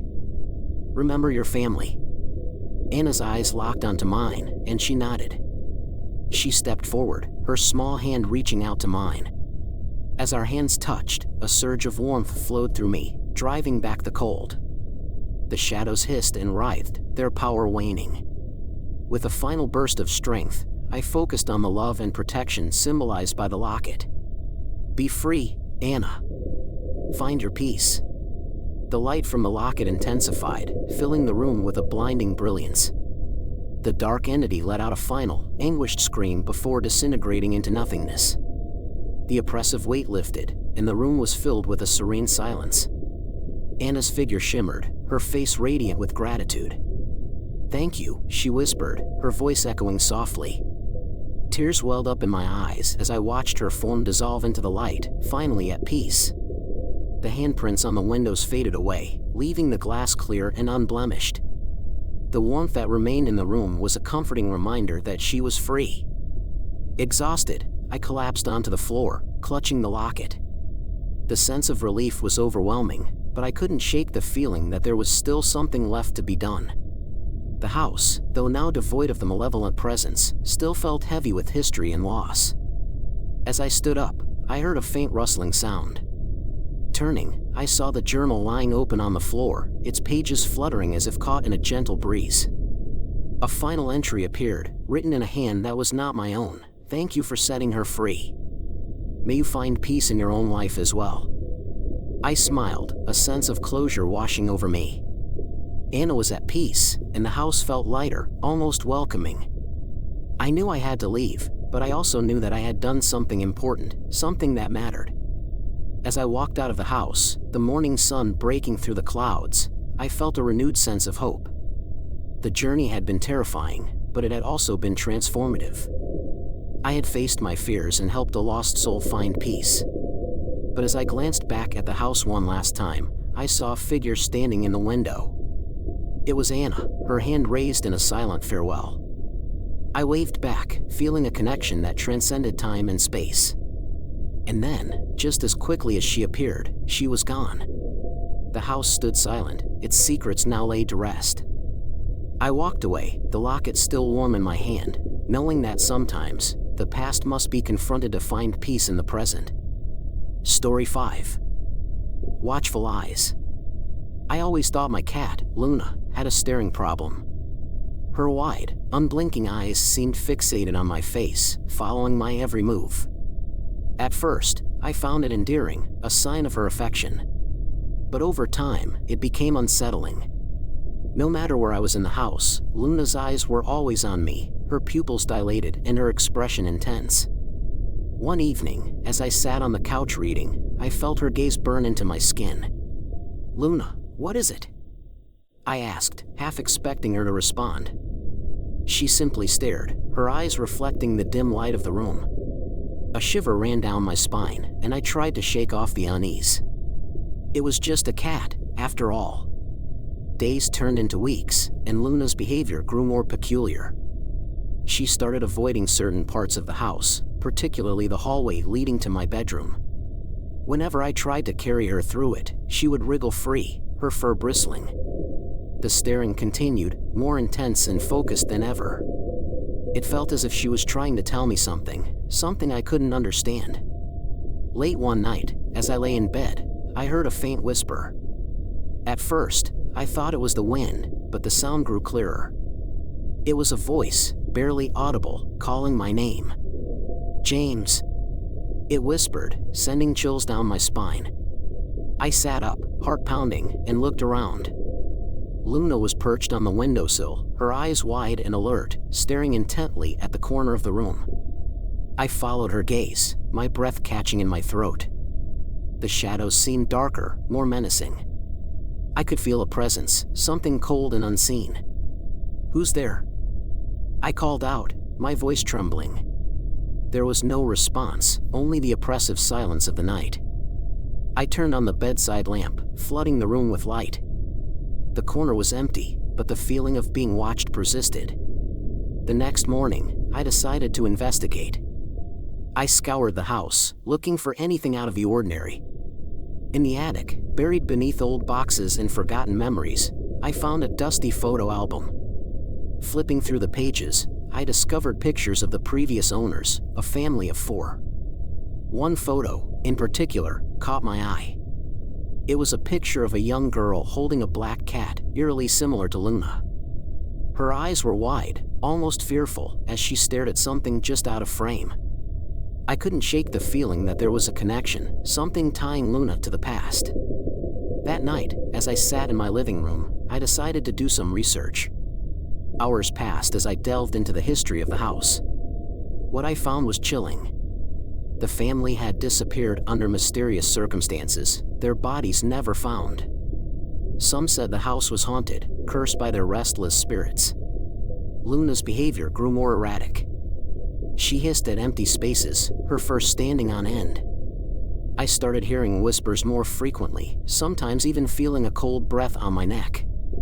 The sense of dread was overwhelming, making it hard to sleep, to think. I knew I had to do something, to find a way to uncover the truth. One night, as the whispers grew louder and the air turned icy, I decided to confront whatever was haunting me. Armed with a flashlight and my determination, I ventured into the dark corners of the house. Luna followed closely, her eyes gleaming in the darkness. As I approached the basement door, I felt a sudden gust of cold air, and the whispers turned into frantic cries. The basement was colder than the rest of the house, the air thick with an oppressive presence. As I descended the stairs, Luna's growls echoed around me. I felt something brush past me, and the light flickered, casting eerie shadows on the walls. At the bottom of the stairs, I saw it, a figure, barely visible, standing in the corner. "Hey, subscribe for more scary stories." The figure stood motionless, shrouded in darkness. My heart pounded as I aimed the flashlight towards it, the beam slicing through the gloom. The light revealed a woman, her face pale and hollow, eyes sunken and filled with sorrow. She looked directly at me, and then at Luna. "Who are you?" I whispered, my voice barely audible. The woman's lips moved, but no sound came out. She lifted her hand, pointing to a spot on the wall. I followed her gesture, my hand trembling as I touched the cold, damp surface. The wall felt strange, almost brittle. I pressed harder, and a section gave way, revealing a hidden compartment. Inside the compartment was an old, leather-bound diary. The pages were yellowed with age, the ink faded but still legible. I glanced back at the woman, but she had vanished, leaving behind only the lingering chill. Clutching the diary, I hurried upstairs, Luna trailing behind me. I sat at the kitchen table, my hands shaking as I opened the diary. It belonged to the young girl in the photo, Emily. Her entries were filled with the innocence of childhood, until they abruptly changed. The later entries spoke of shadows, whispers, and a malevolent presence that haunted the house. Emily wrote about her cat, Whiskers, who tried to protect her from the entity. But one night, both Emily and Whiskers disappeared, leaving the family devastated. As I read the final entry, a sense of dread washed over me. Emily described a figure much like the one I had seen, and her last words were a plea for help. She begged anyone who found the diary to release her and Whiskers from the curse that bound them to the house. Tears blurred my vision as I realized that Luna was Whiskers, reincarnated or trapped by the same entity. Determined to free them, I decided to perform a cleansing ritual. I researched various methods, choosing one that seemed the most powerful. That night, as the wind howled and the whispers intensified, I gathered the necessary items: candles, sage, and a silver bell. Luna watched me, her eyes filled with a mix of hope and fear. I started the ritual in the living room, lighting the candles and burning the sage. The air grew thicker, the shadows deeper. As I recited the incantation, I rang the bell, its clear sound cutting through the oppressive atmosphere. The whispers turned to screams, and the temperature dropped rapidly. I could feel the presence growing stronger, more desperate. Luna hissed and arched her back as a dark figure materialized in the room. It was the entity, the source of all the torment. It lunged at me, but the barrier created by the ritual held it back. I continued the incantation, my voice growing stronger despite the fear. The entity writhed and twisted, its form flickering like a dying flame. "Leave this place," I commanded, "and release those you have bound." The entity let out a guttural scream, its form beginning to dissipate. As it vanished, the temperature slowly returned to normal, and the oppressive presence lifted. I collapsed to the floor, exhausted but relieved. Luna rubbed against me, her purse a soothing balm to my frayed nerves. For the first time in weeks, she seemed at peace. I glanced around the room, feeling a sense of calm and safety that had been absent for so long. The nightmare was over, or so I thought. As I cleaned up the remnants of the ritual, I noticed a new entry in Emily's diary. It hadn't been there before. My hands shook as I read her final message: "Thank you, but it's not over. The entity will return. You must find the source." My heart sank. I had freed Emily and Whiskers, but the true source of the curse remained. I realized that my battle with the entity was far from over. The house held deeper secrets, and I was determined to uncover them. The revelation that the entity would return left me with a deep sense of unease. As the days passed, I noticed subtle changes in the house. The air felt heavy again, and shadows seemed to move on their own. Luna's peaceful demeanor was short-lived. She resumed her anxious staring, now fixated on the basement door. Determined to find the source of the curse, I delved deeper into the house's history. I discovered that the land had once belonged to a reclusive man named Victor Hale. He was rumored to have been a practitioner of dark arts, conducting sinister rituals in the basement. His disappearance coincided with the first reported hauntings. The more I read, the more I realized that Victor Hale's spirit might be the key to understanding the curse. I decided to explore the basement again, armed with the knowledge I had gathered. As I descended the stairs, Luna followed cautiously, her eyes darting around the dimly lit space. I reached the hidden compartment where I had found Emily's diary and began to search for any other hidden passages. My fingers brushed against a loose brick, and I pried it open to reveal a narrow tunnel. The tunnel was cramped and damp, the air thick with the smell of decay. I crawled through, Luna's soft footsteps echoing behind me. The tunnel opened into a small chamber, illuminated by a faint, otherworldly glow. In the center of the chamber was a stone altar, covered in strange symbols and dried blood. My heart raced as I examined the altar. It was clear that dark rituals had been performed here. I found an old, leather-bound book on the altar, its pages filled with sinister incantations and drawings. As I flipped through the book, I stumbled upon a page detailing a ritual to summon and bind spirits. Victor Hale had been trying to control the entity that haunted the house. Suddenly, the air grew colder, and the shadows deepened. I felt a presence behind me and turned to see the faint outline of Victor Hale. His eyes were hollow, and his expression was one of malice. "You shouldn't be here," he hissed, his voice a chilling whisper. I backed away, clutching the book to my chest. "What do you want?" I demanded, trying to keep my voice steady. Hale's ghost advanced, his form becoming more solid. "This house is mine," he growled. "The spirits are mine to command." Luna hissed, her fur bristling as she stood protectively in front of me. I realized that Hale's spirit was bound to the house by the same dark rituals he had performed. The entity was a manifestation of his twisted desires and power. To break the curse, I needed to destroy the altar and sever Hale's connection to the spirits.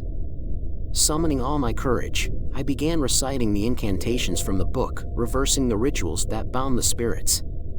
Hale's ghost screamed in fury, his form flickering and distorting. The chamber shook, and the air crackled with energy. I continued the incantations, my voice growing louder and more confident.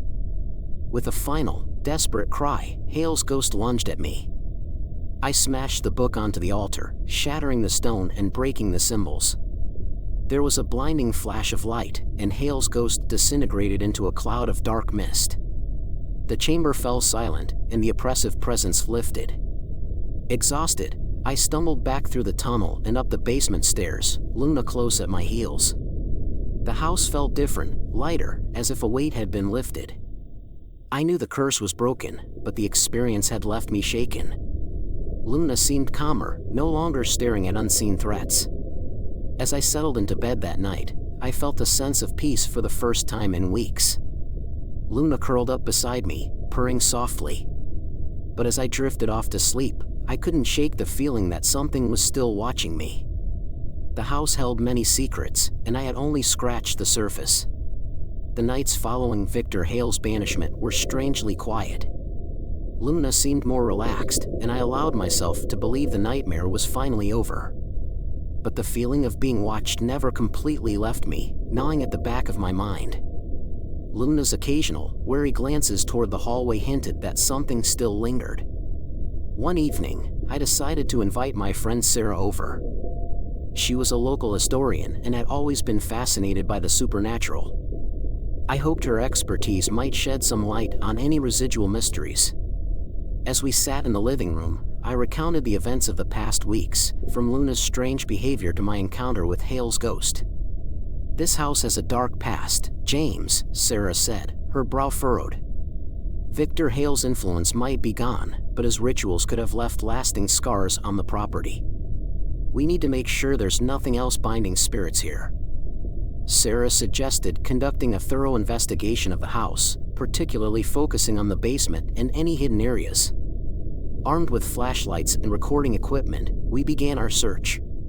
Luna, ever vigilant, followed us closely, her eyes darting around the dimly lit spaces. In the basement, Sarah noticed faint markings on the walls, previously obscured by grime.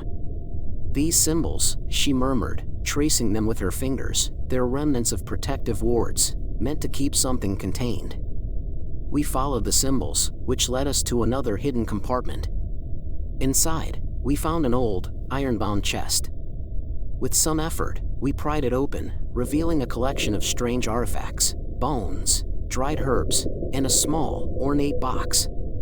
Sarah carefully lifted the box, her expression one of awe and fear. "This is a spirit trap," she explained. "Hale must have used it to bind the entity here. If we destroy it, we might release whatever is still haunting this place."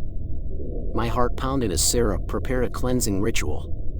Luna watched intently, her ears twitching. As Sarah recited the incantations, a low, guttural growl echoed through the basement. The air grew cold, and shadows began to swirl around us. The presence was back, angrier than ever. Suddenly, the entity materialized, a monstrous form of dark smoke and shadow. It lunged at Sarah, but Luna leaped between them, her eyes glowing with a fierce light. The entity recoiled, as if struck by an invisible force. I realized that Luna's bond with Emily, and her own spirit, had given her a unique power to confront the entity. With renewed determination, I joined Sarah in the incantations, our voices merging into a powerful chant. The spirit trap glowed with a blinding light, and the entity shrieked, its form disintegrating into nothingness. The chest exploded in a burst of light, and the oppressive presence vanished completely. The basement was still, the air warm and clear. Luna rubbed against my leg, her purrs a comforting sound. Sarah and I exchanged relieved glances, knowing that the house was finally free of its dark past. As we climbed the stairs, I felt a sense of closure, a weight lifted from my shoulders. In the following weeks, the house seemed brighter, more welcoming. I no longer felt the eerie sensation of being watched, and Luna's behavior returned to normal. Sarah helped me cleanse the remaining symbols and artifacts, ensuring that no traces of Hale's influence remained. One night, as I sat on the porch with Luna, I reflected on everything that had happened. The bond between us had grown stronger, and I felt grateful for her protection and loyalty. Just as I was about to head inside, I noticed something in the corner of my eye, a faint, glowing figure of a young girl and her black cat. Emily and Whiskers, their spirits finally at peace. I smiled, knowing they were free. But as I turned to go inside, Luna paused, staring at the doorway. My heart skipped a beat. Following her gaze, I saw a shadow move swiftly out of sight. The feeling of being watched returned, stronger than ever. I realized that some doors, once opened, could never truly be closed. The house still held secrets, waiting to be uncovered. And as long as we lived there, Luna and I would face whatever came our way together. The night was dark and full of whispers, but we were ready. Story 6. The Phantom Dog. I woke up to the sound of my dog barking, his deep, resonant barks echoing through the house. My heart pounded as I threw back the covers and hurried downstairs to let him out. The darkness of the hallway enveloped me, the cold wooden floor creaking under my bare feet. It was a sound I knew all too well, but tonight it seemed to carry an ominous tone, as if the house itself was groaning in distress. "Charlie, calm down," I called out, my voice trembling slightly. But as I reached the bottom of the stairs, I froze. I remembered seeing Charlie, still asleep, next to my bed just moments ago. I had left him curled up in his usual spot, a soft snore escaping his muzzle. How could he be downstairs barking if he was upstairs sleeping? A chill ran down my spine. I flipped on the light switch, illuminating the living room in a harsh, fluorescent glow. My eyes darted around, looking for any sign of Charlie. The barking had stopped abruptly, leaving an unsettling silence in its wake. My pulse quickened as I scanned the room, my mind racing with possibilities. "Hello?" I called out, my voice barely above a whisper. There was no response, just the eerie stillness of the house. I walked to the window and peered outside, half expecting to see Charlie waiting by the door. But the yard was empty, the night silent except for the rustling of leaves in the wind. I decided to check upstairs again, hoping to find Charlie still peacefully sleeping. As I ascended the stairs, each step felt heavier than the last, the air thick with an inexplicable dread. I reached my bedroom and pushed the door open slowly, my breath catching in my throat. There, on the bed, lay Charlie, exactly where I had left him, his chest rising and falling in a steady rhythm. Relief washed over me momentarily, but it was quickly replaced by confusion. If Charlie was here, then what had I heard? I stepped closer to the bed, gently touching his fur to reassure myself that he was real. His eyes flickered open, and he looked at me with a sleepy but trusting gaze. "Good boy," I whispered, scratching behind his ears. But my mind was still reeling, trying to make sense of what had just happened. I turned to leave the room, but a soft creak behind me made me whip around. The closet door, slightly ajar, creaked again, as if moved by an unseen hand. "Who's there?" I demanded, my voice firmer now. I approached the closet cautiously, my hand shaking as I reached for the handle. I flung the door open, but it was empty, just a collection of clothes and boxes piled haphazardly. I let out a shaky breath, feeling foolish for being so jumpy. As I closed the closet door, I noticed something strange. A small, muddy footprint on the carpet, leading from the closet to the bed. My heart skipped a beat. Charlie's paws were clean, and there was no way he could have left that print. Panic surged through me as I backed away from the closet, my mind racing with thoughts of intruders or worse. Suddenly, a cold breeze swept through the room, extinguishing the flickering candle on my nightstand. I spun around, but there were no open windows, no apparent source for the draft. The temperature in the room plummeted, and I could see my breath misting in the air. I backed up against the wall, my eyes wide with terror as I heard the faint sound of whispering, indistinct and chilling, echoing around me. The whispering seemed to come from everywhere and nowhere all at once. I strained to make out the words, but they remained elusive, a haunting murmur that gnawed at my sanity. My fingers fumbled to switch on the bedside lamp, but the light did little to dispel the darkness creeping into my mind. Charlie, sensing my distress, whined softly and nudged my hand with his nose. "Stay close, boy," I murmured, trying to draw strength from his presence. I scanned the room again, my eyes darting from shadow to shadow. The cold, unnatural breeze had dissipated, but the feeling of being watched lingered.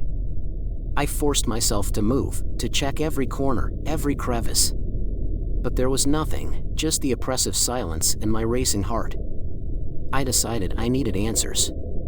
Grabbing my phone, I dialed the number of my closest friend, Julie. She was a rational thinker, someone who could help me make sense of this. The phone rang a few times before she picked up, her voice groggy with sleep. "Hey, it's late." "What's going on?" she asked, her concern evident. "Julie, something weird is happening here," I whispered, not wanting to wake anyone else in the house. I heard Charlie barking downstairs, but he was next to me the whole time. And now there are these whispers. I don't know what to do. There was a pause before she replied, her tone more alert. "Are you sure it wasn't just a dream? You've been under a lot of stress lately." "I'm sure."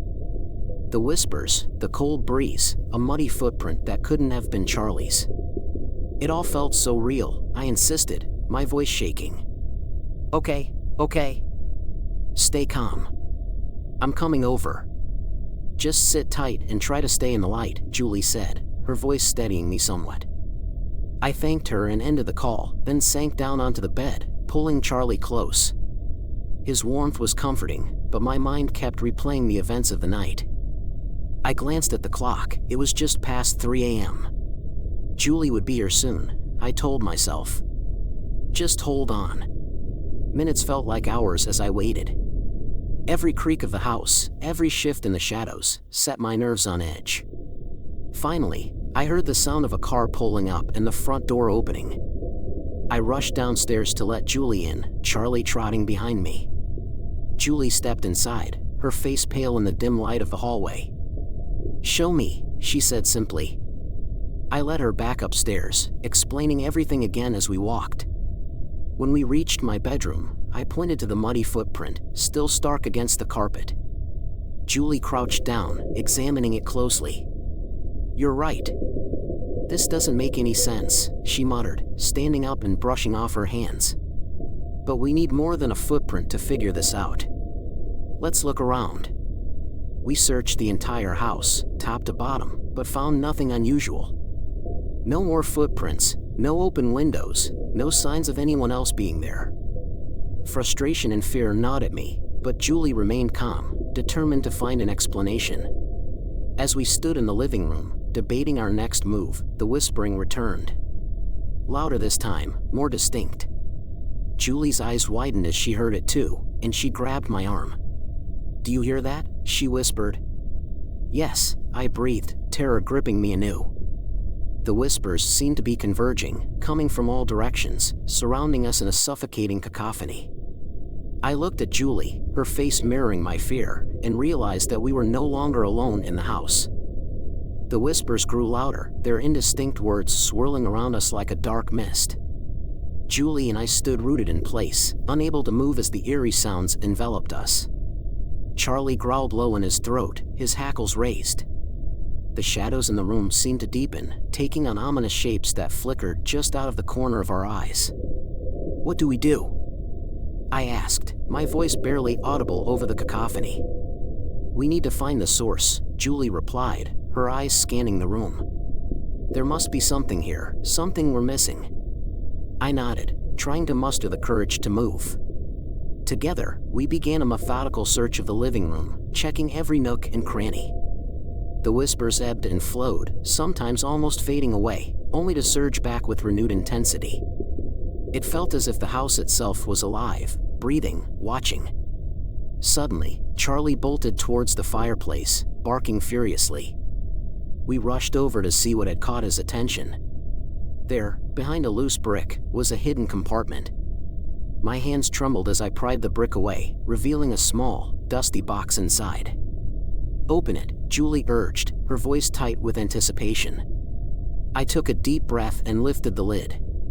Inside were old photographs, letters, and a small, ornate key.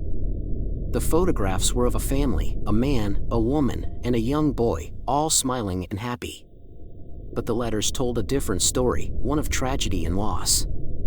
The family had lived in this house decades ago, and their son had mysteriously disappeared one night. The grief-stricken parents had spent years searching for him, to no avail. "This must be connected to what's happening," Julie said, her face pale as she read one of the letters. "The whispers, the footprints, it's like they're trying to tell us something." "But what?" I asked, frustration mounting. "What do they want from us?"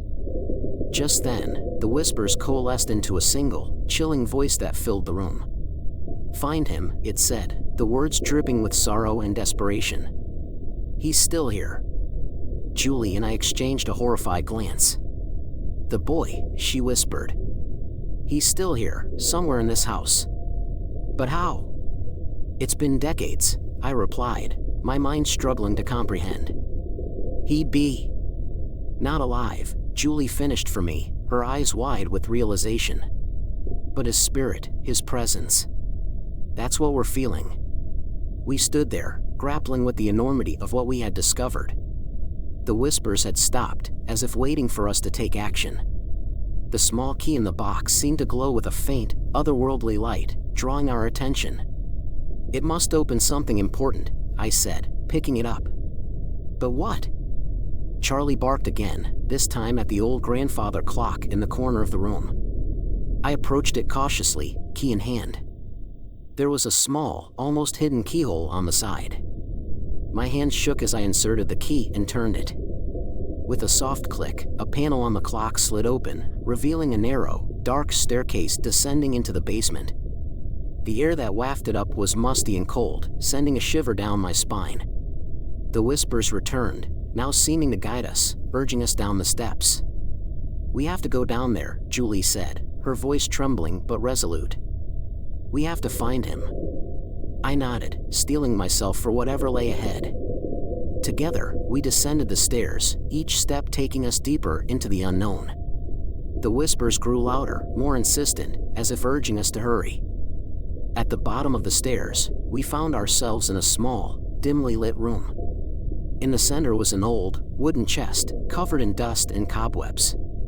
The whispers crescendoed, filling the room with an almost palpable sense of anticipation. "This is it," I said, my voice barely a whisper. "This is where he is." The small, dimly lit room at the bottom of the stairs was thick with an air of anticipation and dread. The whispers swirled around us, a cacophony of urgent voices urging us forward. Julie and I exchanged a glance, both of us knowing that whatever lay inside the wooden chest would finally reveal the truth. My hands shook as I approached the chest, dust and cobwebs clinging to it like the secrets of the past. "Ready?" Julie asked, her voice trembling but determined. "Ready," I replied, though my heart pounded with fear. I knelt and grasped the old, rusted lock. With a deep breath, I inserted the ornate key and turned it. The lock clicked open, and the lid creaked as I lifted it, revealing the contents within. Inside the chest were more photographs, a small journal, and a tiny, worn-out toy. But what caught our attention most was a skeletal hand, bound and tied with thick, heavy chains. The sight of it made my stomach churn, and I felt an icy chill run down my spine. Julie gasped, covering her mouth. "Oh my God," she whispered.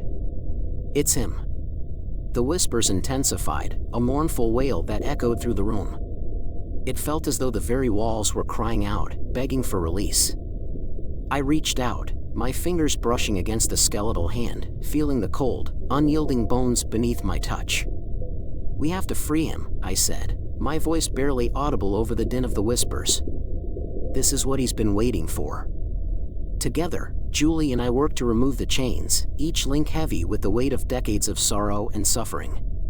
As the last chain fell away, the whispers ceased abruptly, replaced by a profound silence that seemed to echo with the finality of our actions. Suddenly, the room grew colder, the air thickening with an otherworldly presence. The skeletal hand moved, and a ghostly figure began to materialize before us. It was the boy from the photographs, his translucent form shimmering with an ethereal light. His eyes, once filled with fear and pain, now looked at us with gratitude and relief. "Thank you," he whispered, his voice echoing softly in the silence. "I've been trapped here for so long. Thank you for freeing me."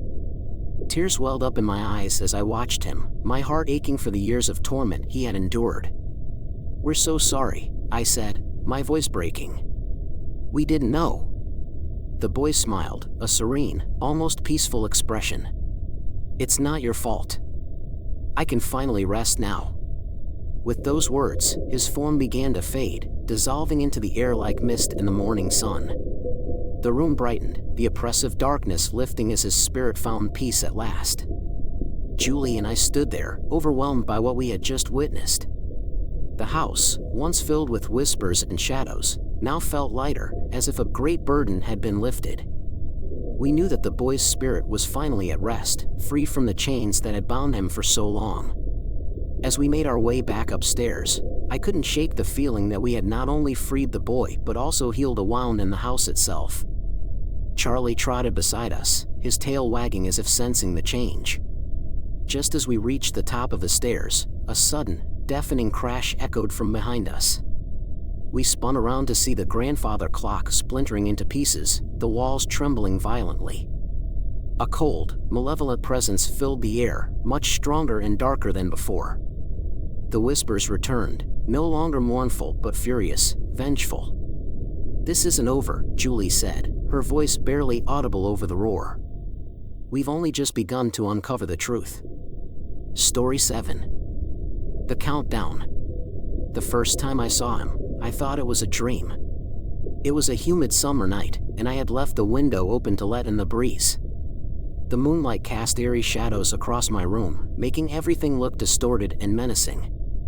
I woke up with a start, feeling a cold sweat trickling down my back. That's when I saw him. A man standing at the foot of my bed, grinning from ear to ear. His teeth were unnaturally white, gleaming in the moonlight. His eyes were dark, hollow pits that seemed to suck in all the light around them. I blinked, hoping he would disappear, but he didn't.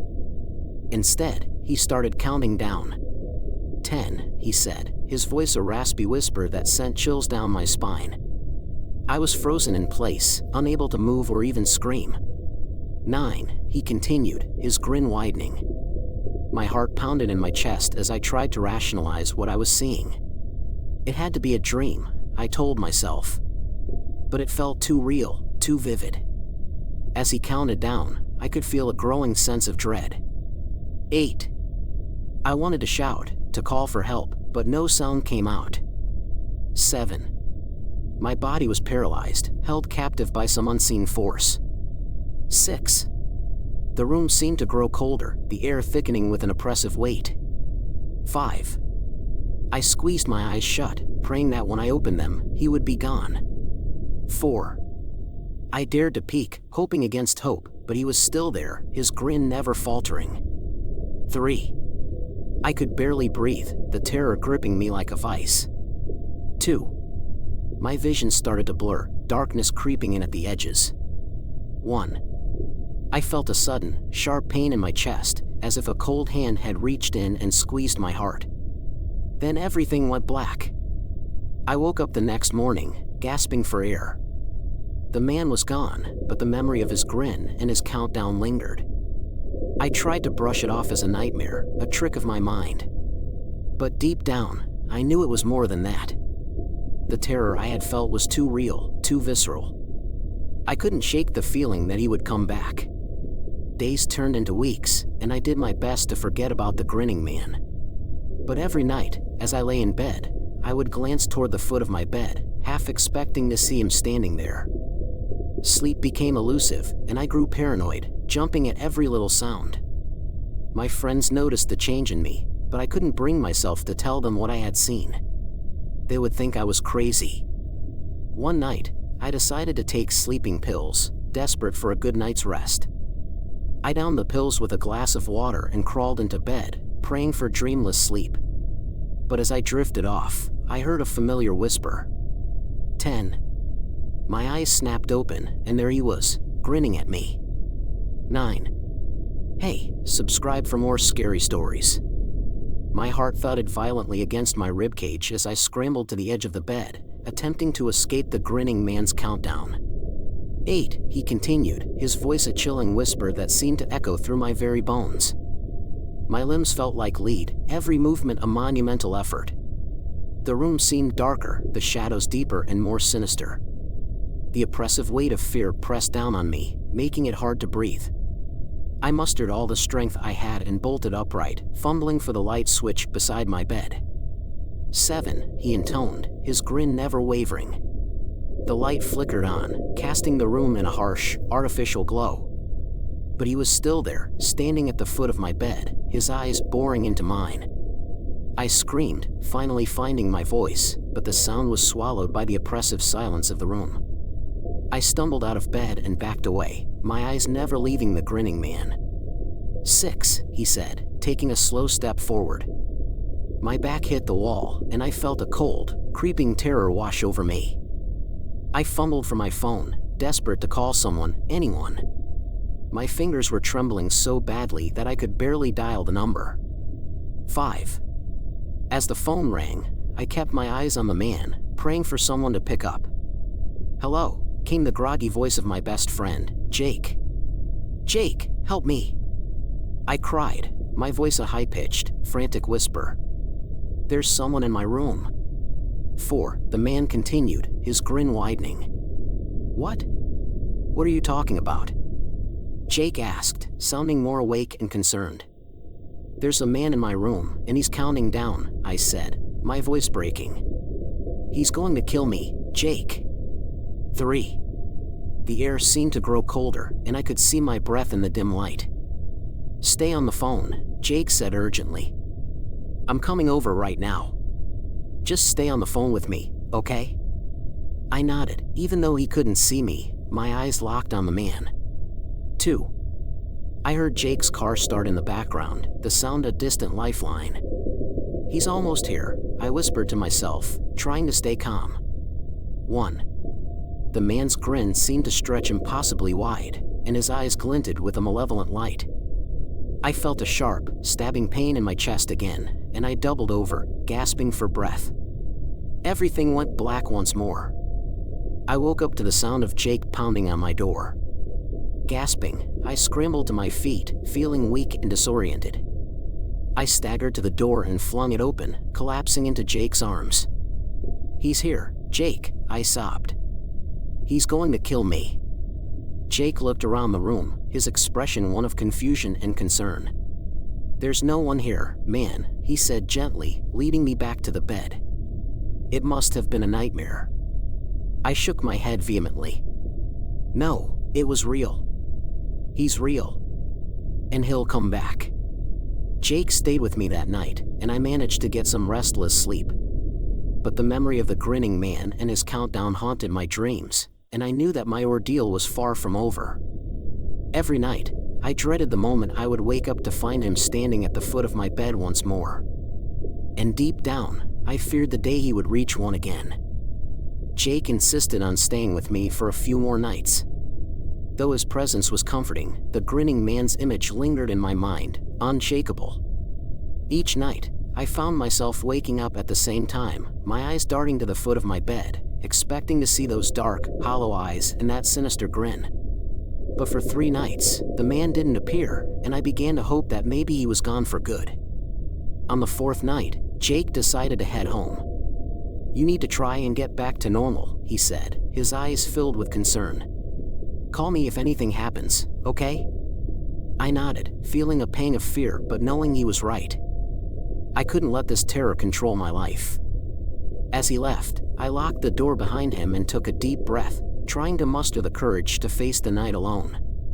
I went to bed early, hoping that exhaustion would pull me into a deep sleep. But as the hours ticked by, I found myself wide awake, staring at the ceiling.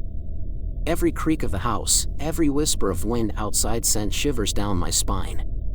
I tried to tell myself it was just my imagination, that I was safe. But deep down, I knew he was coming back. Around midnight, the room grew colder. I pulled the blankets tighter around me, my breath fogging the air. A sense of dread settled over me, heavy and suffocating. And then, I heard it. A soft, almost imperceptible whisper. 10. My heart stopped. I squeezed my eyes shut, praying it was a nightmare. 9. The whisper was closer now, more insistent. I forced myself to open my eyes, and there he was, standing at the foot of my bed, his grin as wide and menacing as ever. 8. I tried to move, to scream, but my body refused to obey. 7. His voice was a low, raspy whisper, each word dripping with malice. 6. I could feel the terror rising, threatening to engulf me. 5. Desperation surged through me. I couldn't let him reach one again.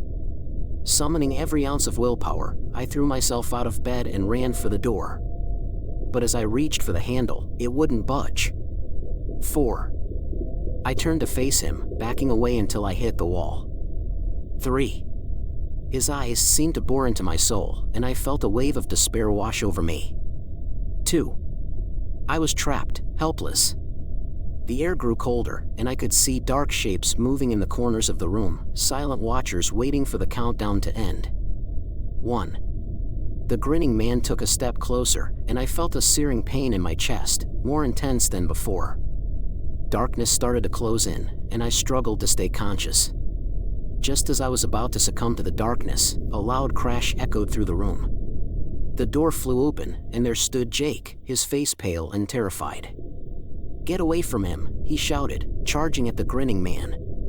The moment Jake's hand touched the figure, it dissipated into a cloud of dark smoke, the room growing instantly warmer. I collapsed to the floor, gasping for breath. Jake knelt beside me, his eyes wide with fear and concern. "Are you okay? What the hell was that?" I shook my head, unable to speak. The grinning man was gone, but I knew he wasn't defeated. He would be back. And next time, I might not be so lucky.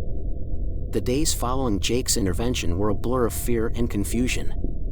We spoke in hushed tones about the encounter, each of us trying to make sense of what had happened. I knew deep down that the grinning man was not just a figment of my imagination. He was real, and he would return. Jake believed me now, but neither of us knew how to stop him. We decided to research similar cases, hoping to find some clue, some way to protect me. We scoured the internet, old books, and even visited local folklore experts. We came across stories of shadowy figures, malevolent spirits, and ancient curses, but nothing quite matched the grinning man and his countdown. Desperation gnawed at me, the sense of impending doom growing stronger with each passing day. One night, Jake suggested something radical. "Maybe we need to confront him," he said, his voice trembling slightly. "If he's counting down, maybe there's a way to stop him before he reaches 0. The idea terrified me, but I knew we were running out of options. The thought of waiting helplessly for the grinning man to return was unbearable. We prepared ourselves, gathering what little information and protective charms we could find. That night, we stayed up, waiting for him. As the clock struck midnight, the room grew cold once more. A heavy, oppressive silence fell, and I knew he was here. I clutched a talisman in one hand and a flashlight in the other, my heart pounding in my chest. Jake stood beside me, his face pale but determined. 10, the grinning man whispered, appearing at the foot of the bed. His smile was more sinister than ever, his eyes two black voids. And 9, I stammered, trying to remember our plan. Jake and I had decided to confront him together, hoping to break his hold over me. "What do you want?" Jake demanded, his voice shaking but firm. The grinning man ignored him, continuing his countdown. 8. We took a step forward, standing side by side. "Leave him alone," Jake shouted. "We won't let you take him." The air grew colder, and the dark shapes in the corners seemed to draw closer. 7, the man intoned, his grin never faltering. Desperation clawed at me. We needed to do something, anything. I remembered an old ritual we had found, a way to banish spirits. It was a long shot, but it was all we had. "Jake, start the chant," I whispered.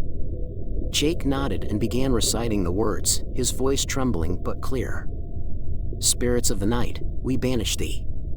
6, the grinning man interrupted, his voice dripping with malice. The room grew darker, the shadows pressing in around us. 5. I joined in the chant, our voices blending together. "Return to the void, from whence you came." 4. The pain in my chest intensified, and I struggled to keep chanting. 3. The grinning man took a step closer, his eyes locking onto mine. 2.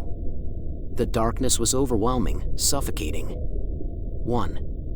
His voice was a whisper, a promise of death. The pain was unbearable, and I felt myself slipping away. But then, a sudden warmth enveloped me.